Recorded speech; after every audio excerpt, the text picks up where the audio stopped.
Hello, അപ്പോൾ ചോറിൻ്റെ കൂടെയും ചപ്പാത്തിയുടെ കൂടെയും ഒക്കെ കഴിക്കാൻ പറ്റുന്ന ഒരു ഗ്രീൻ പീസ് കറിയാണ്. അപ്പോൾ കുക്കറിലേക്ക് നമ്മൾ കുതിർത്തി വെച്ച ഗ്രീൻ പീസ്, അതിലേക്ക് ഇത്തിരി ഉപ്പും മഞ്ഞൾപ്പൊടിയും സവാളയും പച്ചമുളകും കൂടി ഇട്ടിട്ട് അതൊന്ന് വിസിലടിപ്പിച്ചെടുക്കാം.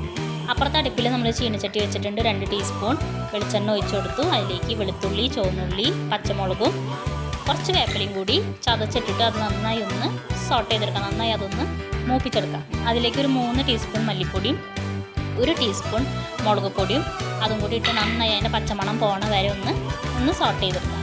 അതിലേക്ക് ഒരു 1/4 ടീസ്പൂൺ ഗരം മസാലയും കൂടി ഇട്ടിട്ട് നമ്മൾ വേവിച്ച് വെച്ചിരിക്കണം നമ്മുടെ ഗ്രീൻ പീസ് ഇതിലേക്ക് ഇട്ട് നന്നായി ഇത്തിരി വെള്ളം കൂടി ഒഴിച്ച് നന്നായി അതൊന്ന് കുറുക്കിയെടുക്കാം. നന്നായി അതൊന്ന് തിളച്ച് വരുമ്പോഴേക്കും അത് കുറുകി വരും. നമ്മൾ മല്ലിപ്പൊടിയാണ് ഇതിൽ കൂടുതൽ ഇട്ടിരിക്കുന്നത്, കാരണം മല്ലിപ്പൊടിയുടെ ഒരു കുത്താണ് ഇതിൽ കൂടുതൽ വേണ്ടത്. അപ്പോൾ അത് നന്നായി ഒന്ന് തിളച്ച് വരുമ്പോഴേക്കും അതിലേക്ക് ഒരു പകുതി തക്കാളി സ്ലൈസ് ചെയ്തത് ഇടാം. ഇത് നന്നായി അത് വേവിച്ചെടുക്കാം, നന്നായി തിളപ്പിച്ചെടുക്കാം. തിളച്ച് വരുമ്പോഴേക്കും അതിൽ തിക്ക് ഗ്രേവിക്ക് അത് കൺവേർട്ട് ചെയ്ത് വരും, തിക്ക് ഗ്രേവിക്ക് വരും. അപ്പോൾ ഇത് നമുക്ക് ചപ്പാത്തിയുടെ കൂടെയും ചോറിൻ്റെ കൂടെയും പൊറോട്ടയുടെ കൂടെയും നമുക്ക് കഴിക്കാൻ പറ്റുന്നതാണ്. അപ്പോൾ അത് നന്നായി ഒരു വിധം തിക്കായി വരുമ്പോൾ ഗ്യാസ് ഓഫ് ചെയ്ത് നമുക്ക് സെർവ് ചെയ്യാം. അപ്പോൾ ഈ ഒരു തിക്ക് ഗ്രേവിയിലിരിക്കും. അപ്പോൾ എല്ലാവർക്കും ഇഷ്ടമായെങ്കിൽ ലൈക്ക് ചെയ്യുക, ഷെയർ ചെയ്യുക, സബ്സ്ക്രൈബ് ചെയ്യുക.